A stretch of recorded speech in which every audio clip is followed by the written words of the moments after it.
I have always really loved to talk about attachment theory. So I'm really excited, not only because this amazing person that's joining us is an expert in this field, but also because we share the same name. It's Dr. Morgan Anderson, and she's a psychologist and attachment theory expert. Morgan, how are you?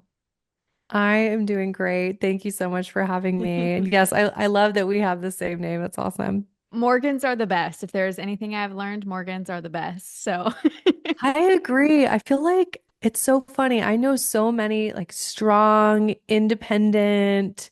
There's something about that name. I feel like we're just we get each other.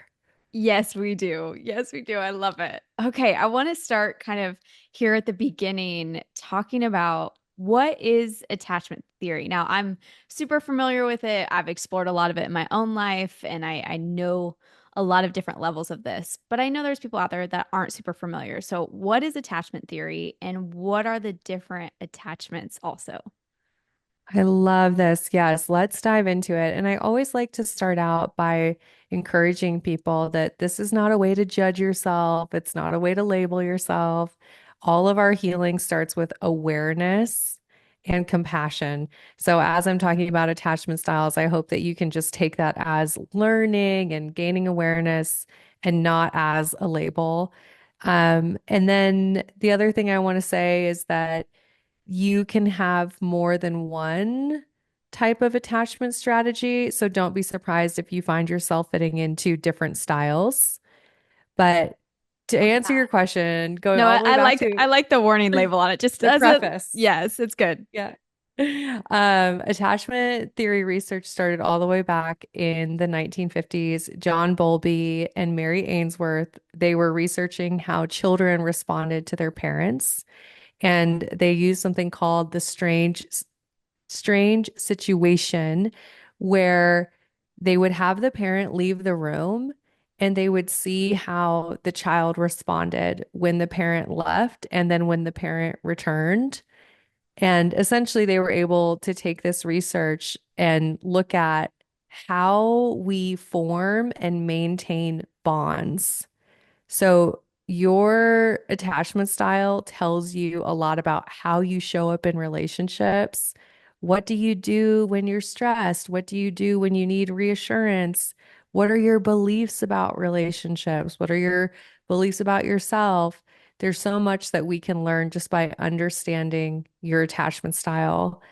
And attachment theory research has come a long way because we've obviously applied it in parent-child relationships, but also in romantic relationships, which is what my work primarily focuses on. But it's also in all your relationships with friends, your work, your career, your relationship to money. We really can apply attachment theory into so many areas of your life.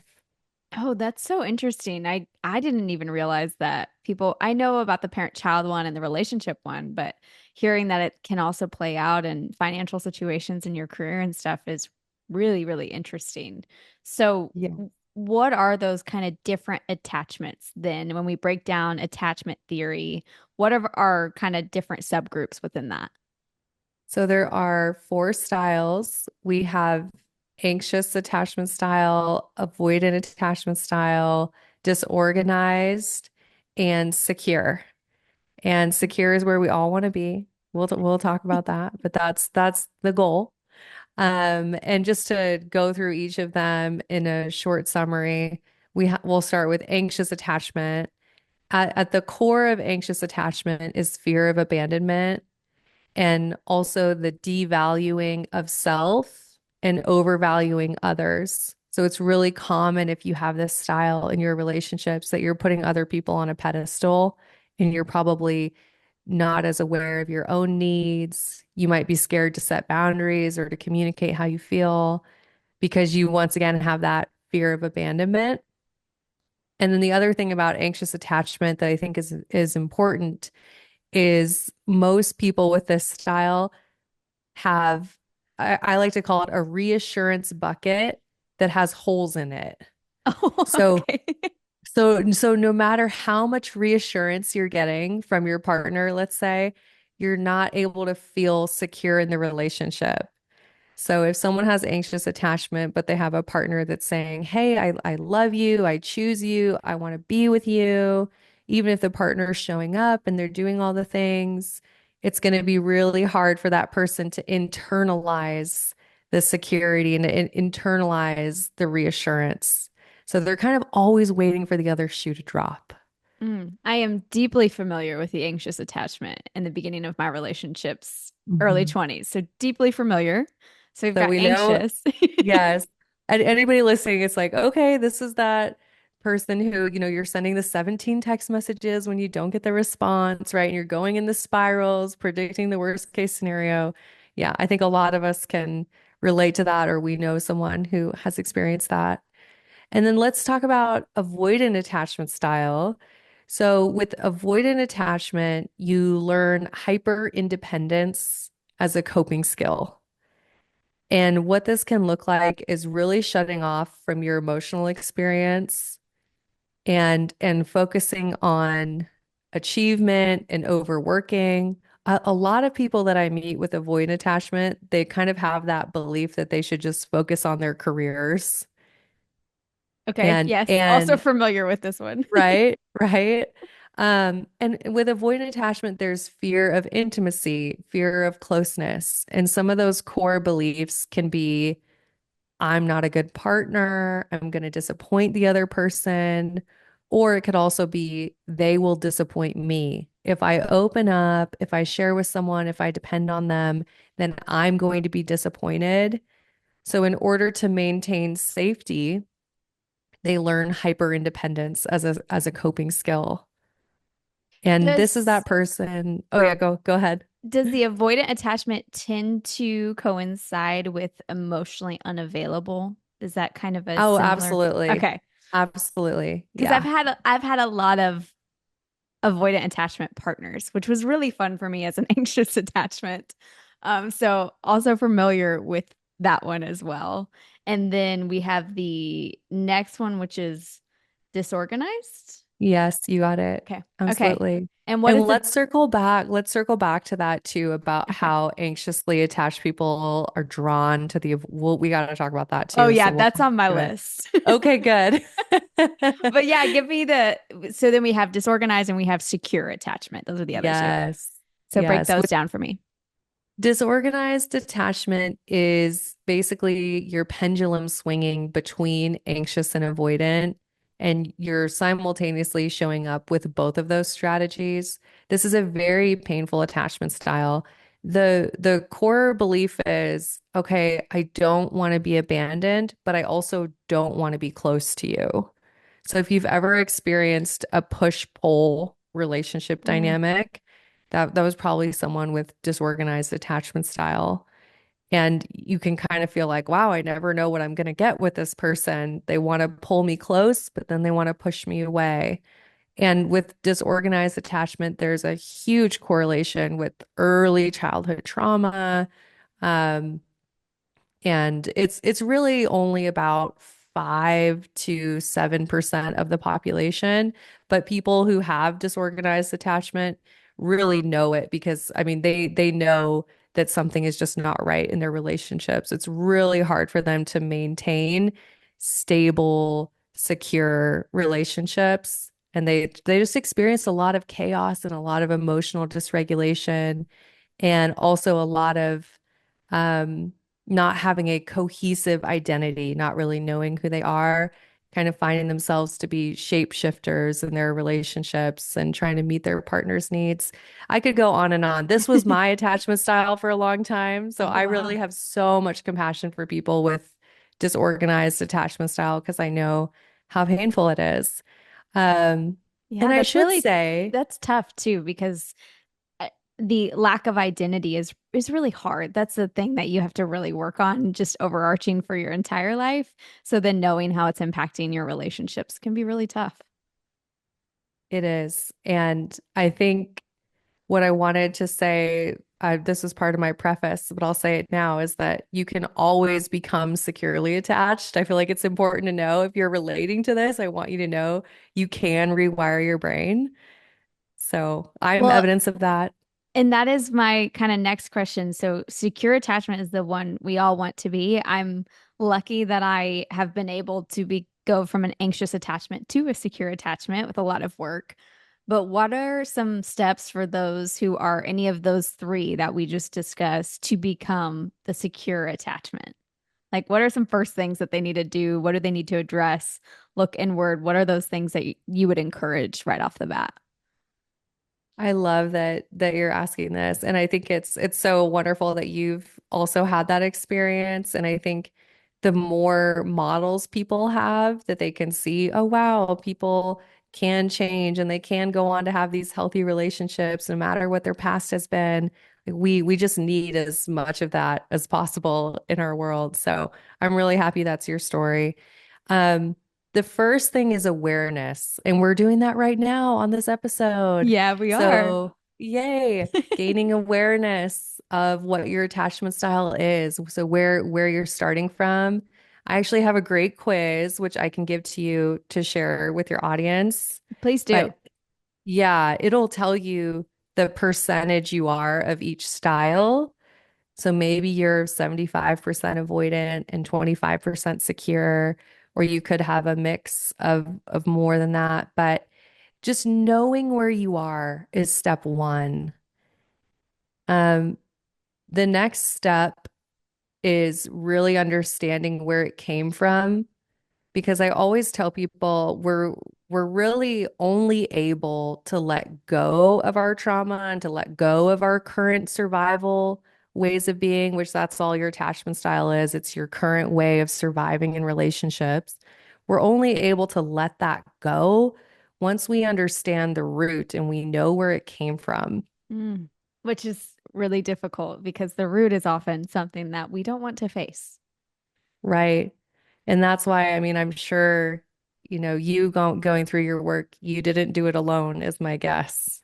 No, I had therapists and I had a lot of friends and I had a lot of important conversations with family and just a constant understanding of and grace for myself for a lot of things that I really blamed myself for that weren't really my fault. It was just of circumstances that I was in and I was taking on the responsibility of all the things that I had been through, really.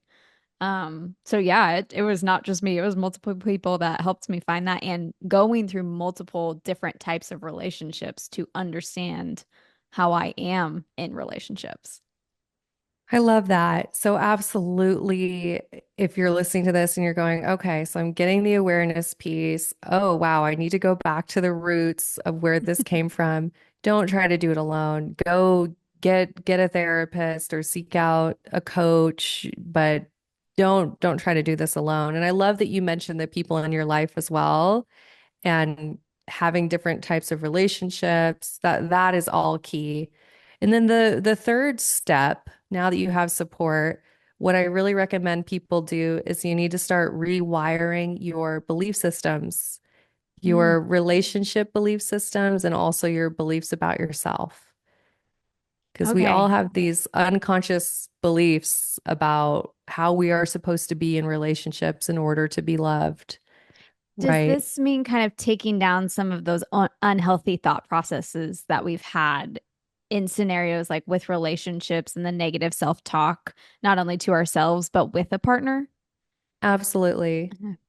Cool. Yeah. So if you have anxious attachment, you might have a belief of, I'm not enough. I'm always going to be abandoned. Hmm. I do. And Even as the secure attachment that I am now, I can speak from the anxious side of I still have a fear of abandonment. That's still there. It's just now that I'm aware of it and I can understand that it exists, I'm able to communicate that. I'm able to see when it's presented in a relationship, and I'm able to communicate clearly when I'm experiencing that. And that helps. You don't have to be perfectly healed to no longer wait for a relationship. You just have to be aware of it and know how to deal with it, really. I love that you said that. That is, so the next step, once we work on beliefs and thoughts, then it's all about how do we help you embody secure attachment in your body and your behaviors. So Mm, learning how to show up as your securely attached self. And secure is not perfect. Just what you said. It'd be impossible to show up 100% securely attached, but it's I feel about, like if you could, you'd have zero past, that you would have been the most yeah. perfect angel baby and life had to be perfect for Yeah. you. Even to be at secure attachment, there's still going to be times where, there was relational woundings or things that come up. So it's just completely unrealistic just to think like, oh yeah, I'm never going to have any issues in my relationships whatsoever. Maybe robots will have that ability one day, but This we're is true. humans, right? We Yes, have we're not emotions. AI. We're not AI, thank God. So, so learning how to embody secure attachment in your body, in your nervous system, and in your behaviors. So that's the next step. And then the final step, which I think is really awesome, is going out and having what I like to call corrective emotional experiences in your relationships. Okay, tell me more. So yes. So different inputs equals different outputs. So you start showing up secure in your relationships, and then you will have different experiences, AKA corrective emotional experiences. So now you have these new ways of being that are supporting your new models of securely attached relationships. So confirming your new healthy beliefs, right? Such as, I am more than enough. I have the right to speak my truth in my relationships, and people come closer to me when I'm authentically myself, and I'm so deserving of love and being cared for. And then when I start having those experiences, my brain goes, oh, yeah, that is true. So it's this, Affirming your beliefs in the good yes, side rather than the yes, negative. Okay. yes. It's interesting that you mentioned that because I look at myself in my early 20s when I was dating, and I, as an anxiously attached person, I was always finding myself in situationships or in relationships with avoidance or disorganized or men who knew how to breadcrumb or gaslight. And as I evolved as a human being and like really recognized I hated the way that I felt and I hated the way that I was being treated and started to grow and to become who I am now. And, Morgan, who's 31, I cannot be bothered if somebody even gives me a hint of a breadcrumb or in the direction of being an avoidant. I'm like, yep, red stop sign. I'm out. I'm getting out of the car. You can continue on, but it's not going to be with me. It's interesting just watching the evolution of myself having figured that out. So I want that for other people if they found themselves in one of these other three and trying to find themselves to a secure attachment. Ooh, let's talk about this. This is good. This is juicy. So when you're showing up with insecure attachment style, like you were talking about, and also myself in my 20s as well, um, your brain, your attachment system, you are attracted to emotionally unavailable partners. That is your emotional home. Those partners fit the model of what your brain knows is true about relationships. So you are definitely attracted to those people. And of course, avoidantly attached people are attracted to anxiously attached people as well because it also fits their emotional home. So Mm-hmm. it's this perfect storm of, that magnetic attraction. And this is why it can be so hard to break out of it. And the only way to break out of it is to not get an avoidantly attached person to love you. Like, spoiler alert for everyone out there. That's not how you break out of it. It's to change internally and to do the work on yourself so that you become securely attached. And now you are attracted to a different type of partner. Oh, yes. And that is, it's really hard because even as someone who is a secure attachment now and in the dating field currently, there is an overwhelming amount of people who are avoidant and who are emotionally unavailable. I don't know if that's just we're more aware that that's who they are, or if we're just in a very specific time frame where this is happening. I don't know the science behind any of that, but from personal experience, even being a secure attachment, they're still finding me. They're still coming and they're still Yes. the only thing that has changed is that I can now see it for what it is. You're no longer attracted to it, so you're not playing into it. So you're ending those connections so much more quickly than you would have in the past. And I'll give you some of the research on this. So, number one is that you're not wrong, that there are more avoidantly attached people in the dating pool because they find themselves in and out of relationships more frequently, Mm. right? So they're in a relationship and then they're back in the dating pool. So, yes, there are proportionately more people who have avoidant attachment who are in the dating pool. And then the other stat that is somewhat terrifying to me, is that avoidant attachment is the quickest growing attachment style. So we Oh, have more people becoming avoidantly attached than any other attachment style. oh gosh, that makes me so sad because it's already rough out here in these streets. I Okay. know.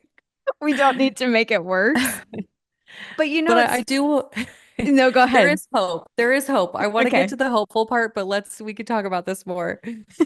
Well, it's funny, my friends will often look at me because of the relationships that I've been in. They're like, I'm always surprised that you haven't become an avoidant based on your experiences. And, I think once you've had enough experiences on the other side of an avoidant, you never want to be that way. Your Mhm. hope is to never show up to another person like that because of how painful it is to be on that receiving end. And it doesn't mean that anybody's at fault for being those types of things, right? We're all human. We all have to go through life experiences. But once you've felt that and once you've been on the other side or been the anxiously attached or the avoidant, whatever, you know how much pain is caused from that. And Mhm. there's no benefit from me switching attachments from secure to avoidant just simply because I've been hurt. What's really fascinating is that both anxious attachment and avoidant attachment, they actually are emotionally unavailable. They're both emotionally unavailable, which I know is kind of mind-blowing, but like, just let's follow this loop. Okay. Avoidantly attached people are emotionally unavailable to their partners. Mm, Anxiously attached people are emotionally unavailable to themselves. interesting. Which is as you said, a perfect storm, especially because most of the time they find each other. And then you just have Mhm. a whole mess of a lot of emotions and things that aren't being communicated in the way they need to be. Yes, it's a completely dysfunctional, it just doesn't work. It's not sustainable.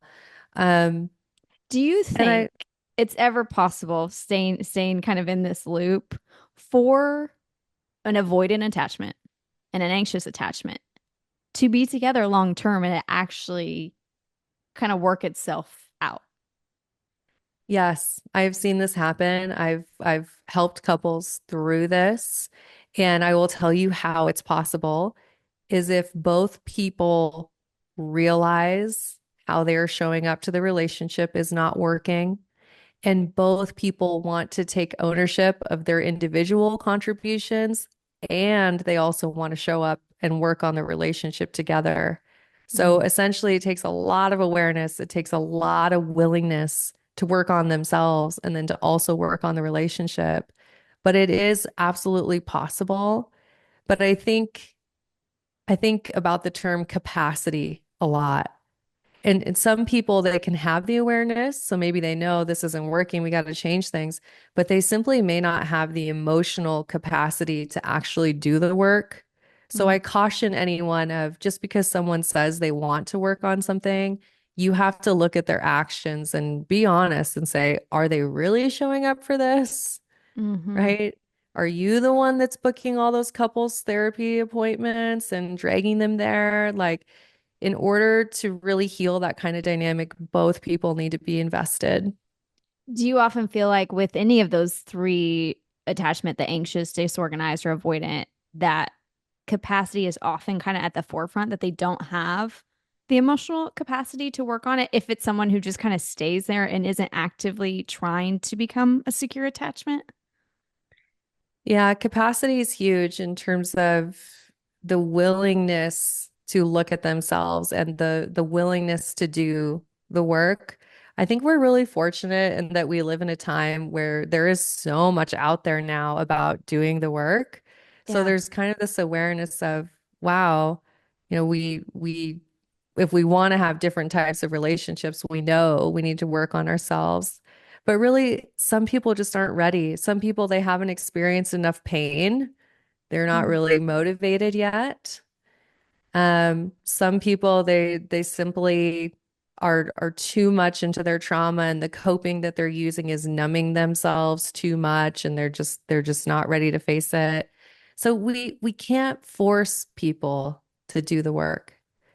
Yeah, and We that's really tough. all we can do is take ownership ourselves. That's it, you know.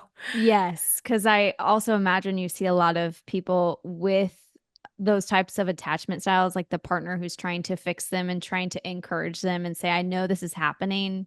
Please do this. But they often can't or don't want to, or, the list goes on.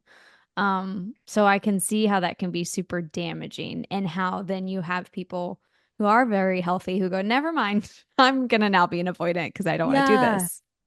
Right. And I think this is the beauty of secure attachment that we're talking about is where you have an abundance mindset in dating. You Mm-hmm. go, hey, I know my worth. I know my value. I know that there are so many people out there right now who would love to build an emotionally available, secure relationship with me. So I'm not going to settle, right? I'm not going to work really, really hard in something and try to force it and make it work. Instead, I'm going to find a partner who can meet me where I'm at and we can easily build this thing together. Oh, yeah, that's an important one. That the abundance processing in your mind, especially for a lot of single people out there as they're going through these experiences and situationships are such a hot topic. And situationships often come with these attachment styles. They do. They do. I was just thinking about this because there are so many people who are mourning the end of that kind of relationship and they find themselves so stuck in it and they can't get over it. And there's something deeper there. It's something called repetition compulsion. Oh, break this down for So me because I'll tell you, I have a situation. Literally, this is your perfect storm as you're thinking about this. I am a secure attachment. I know what I deserve. I'm aware of the abundance process and everything. I started seeing a guy and it was going so great, but he quickly pulled back as soon as it started getting serious, putting some distance. And I felt myself start to become anxiously attached because he was providing me with an experience that I remember, this avoidant attachment. And as soon as I started to feel myself going that anxious, I said, oh, no, we're not going here. I'm not, this is not good for me. And I'm getting out of this as quick as I can. And I ended it with him, even though I was really excited for the potential of what I thought he was. And there's still this part of me that's really sad that I ended that because I believed this could be something. And it's that bad cycle that has come back. So do explain this because I am probably your model patient in this exact yes, theory. you are setting this up so well. And I also just want to give so much compassion to you and to anyone who's gone through that because it is painful. And um, I was talking about ghosting earlier and how, sometimes we don't get that closure from people that we want. So anyways, I know it's painful, but I think this will help people understand it. It's this term repetition compulsion. And essentially what it is we are taking unfinished business, aka past relational trauma, whether it's from childhood or earlier relationships, and we end up replaying it in our current adult romantic relationships. So we're seeking out partners that recreate those past wounds. Mm. And what happens is your brain has this unconscious wish that this time I could get a different outcome.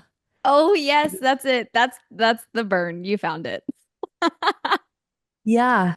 And then if this time, if I get a different outcome this time, if I get that emotionally unavailable person to choose me, it's going to make up for everything that I experienced in the past. Mm, yeah. So like, what happens when the story ends the same way? It's what you're experiencing. It's that it's not only just about him, it's about all of it that he represented. And the Oh, story yes. ended the same way. Yeah. Yeah, you hit the nail on the head when this had ended. I remember just having this complete like it felt like Mount Everest was crumbling because it was everything that came back just to remind me of what had happened. And I was like, that was painful. Let's not do that again. Yeah. So this is a very real thing Mm. that and obviously you broke the pattern and you probably broke it earlier than you would have in the past. Oh, So yes. there's so much growth there, so much healing. That's so good. And at the same time, there's that opportunity for you to offer yourself so much compassion and just be so curious about those wounds that came up and how can you even heal those on a deeper level. Yes, so true. And I hopefully me talking about that allows some people who have found themselves in situationships or situations similar can feel a little bit of grace for themselves having gone through that. Now, I also wanted to ask you, being in a secure attachment style obviously isn't easy. And as you're seeing in the last story that I just shared, I'm still fluctuating. There's still moments where my other ones seep in and try and take over. But how can somebody keep their secure attachment style going? At least majority, like it's constantly growing in that direction versus kind of downsliding. Oh, such a good question. I could talk about this forever, so I'm going to try to like keep it short. I think you're doing the important thing. I think obviously once you have that awareness and you're building that identity of this securely attached self and you know what it feels like to be securely attached in your body, you know the behaviors that go along with your securely attached self. You know the beliefs that you have about yourself, the beliefs you have about relationships, right? You're building that securely attached identity.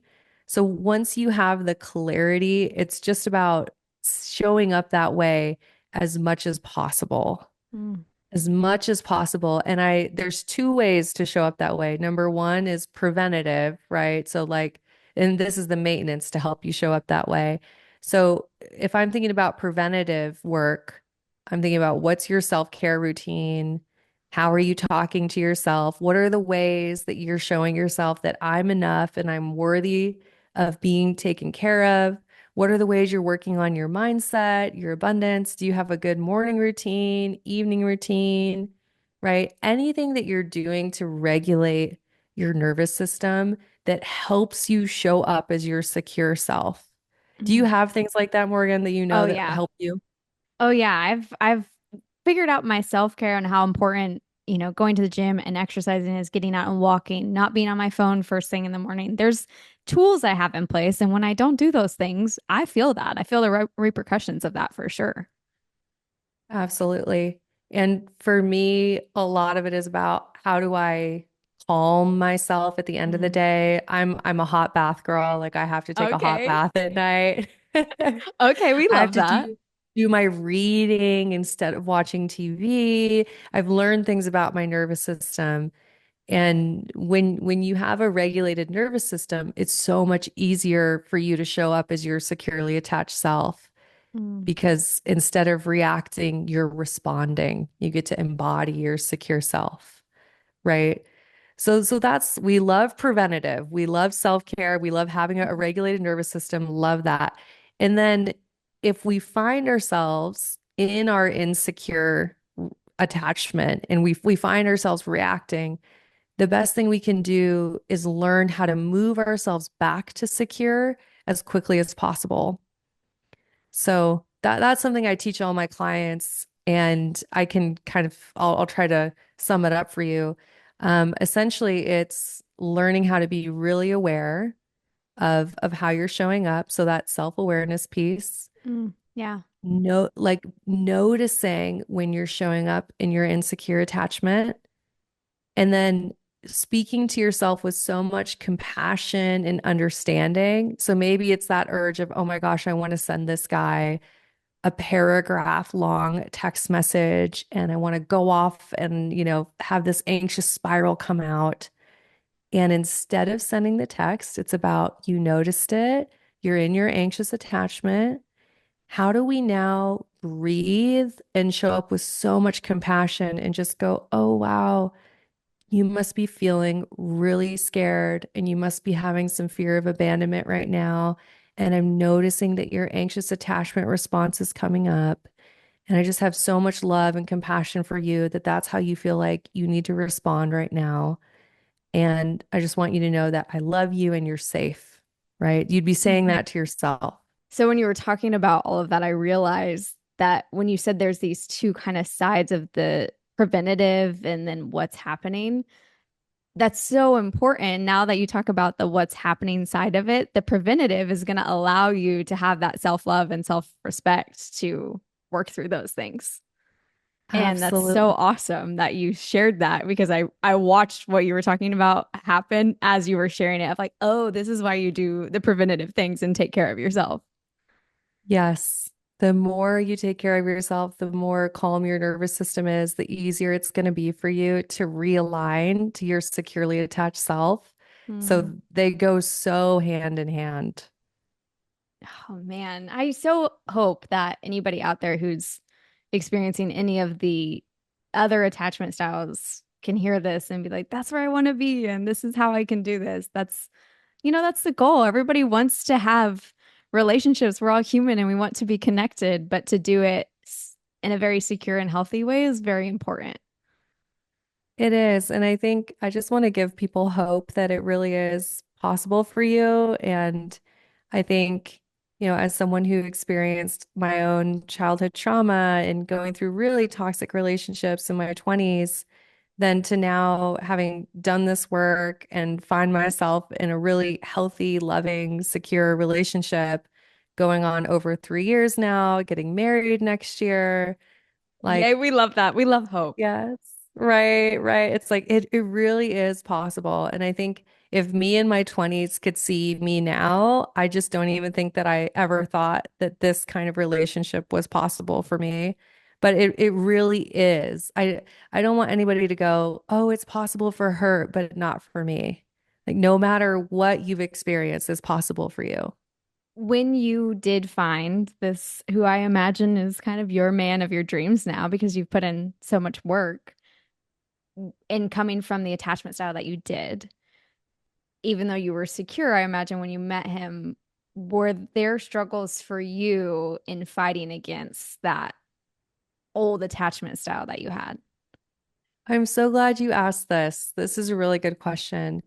I think what's really helpful for people to know is that when you've healed from attachment style trauma and then you're finding yourself in a healthy relationship, sometimes that can feel so foreign and so new and just kind of weird. And you can just have all these questions about like, oh, are we even compatible? Because you're so used to the chaos and the emotional roller coaster of insecure attachment dynamics. So there was definitely that element. And then the other thing to realize is that every time you're deepening intimacy into a healthy relationship, it's normal for old attachment wounds to come up. So, for example, when I moved in with him, I had this experience of anxious attachment like come up and it was so strong and I was like, "Oh, I don't know if this is the right person," and all this resurfaced.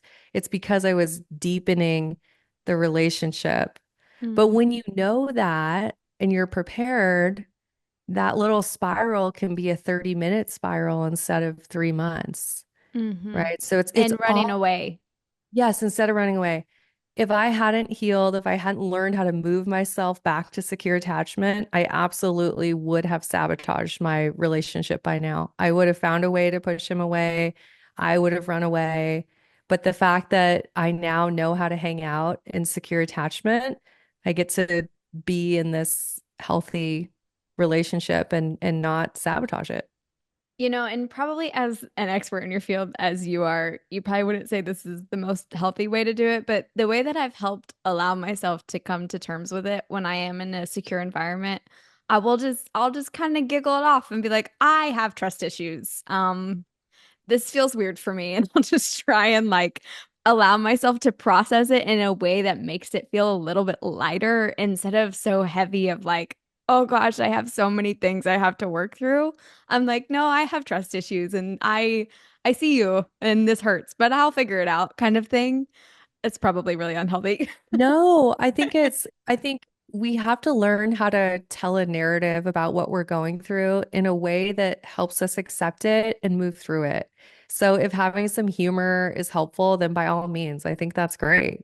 Okay. Yeah, just owning your narrative. And I think the important thing of what you said was, and I'm learning how to work through it, right? I'm Yeah. working through it. Yes, I've just learned if that can be helpful to somebody that if I can make it feel a little bit lighter for me, I don't feel so drastically afraid and want to run away. It just is like allows me to sit with it instead of being like, this is so heavy, I'm just gonna drop it and run. It's like this is really Yeah. heavy, but I'm gonna try and make it a little bit lighter by just literally giggling out my feelings. Totally. And I find too, in those moments, it's really helpful to ask yourself, well, what am I really afraid of? Am I afraid that, wow, I'm falling madly in love with this person and pretty soon I'm going to want them to be part of my life? And can I allow myself to say, you know what? I'm deserving of that. I'm deserving of love. I'm deserving of connection. And no matter how this relationship turns out, having love and intimacy in my life, it's worth me showing up. It's worth me being vulnerable. Oh, yeah. Yeah, that's important. And I think that's a perfect place to end on. I feel like I could talk to you forever about this because attachment theory is how we exist within the world, which is why it's such a big topic to talk about. So I'm really glad that I found you and was able to have you come on. So thank you, Dr. Morgan, for just everything and your expertise. Thank you so much for having me. I loved our conversation. I know I could talk to you for hours too. So thank you so much for having me on. This was great. Oh yeah, I'll release you now so we can take a deep breather from our what some of my friends call emotional hangover when we sat and talked about a lot of serious things and now we just got to Yes. go take a deep breath, do a hot bath and read a Yes. book maybe. Absolutely. I love it. Yes. Yes. Well, thank you so much. Well, hopefully we'll do this again. Sounds good.